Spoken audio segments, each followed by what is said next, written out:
il y a quand même à un moment une responsabilité politique et de la hiérarchie policière de faire intervenir des unités qui sont les moins professionnelles, mais qui sont les plus obéissantes et les plus brutales. Donc on cherche un effet, on cherche clairement un effet. Vous pensez qu'il y a une autonomisation de la police aujourd'hui qui est en cours? Absolument. Alors non seulement je le pense, mais on l'a vraiment documenté depuis une quinzaine d'années, bien sûr. Les Gilets jaunes, ils ont voulu prendre l'histoire à revers. Ils ont d'ailleurs en partie réussi, mais à un coût très élevé. Très élevé. C'est celui qu'on évoquait tout à l'heure, c'est-à-dire en quelques semaines, 13 000 tirs de LBD et des forces de police, pour le coup, là, pas le moins du monde, formées au maintien de l'ordre. Il y a un niveau, il y a une intensité de colère dans les cortèges qui n'est pas habituelle aux cortèges syndicaux. C'est ça qu'il faut dire et c'est ça que le pouvoir politique ne mesure pas depuis le début. Pourtant, les centrales syndicales ont prévenu.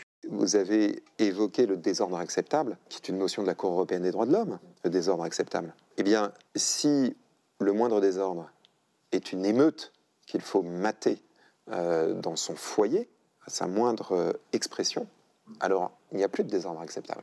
Ils ont pris l'habitude d'employer la force pour réprimer toute contestation politique et sociale et ils ont une certitude, quand je dis ils, c'est le gouvernement mais aussi les forces de police, de leur force en la matière. Et le problème, c'est qu'on va vers une fuite en avant parce que la demande est politique et sociale et la réponse du gouvernement est policière. Et ça, c'est la fuite en avant assurée vers la violence.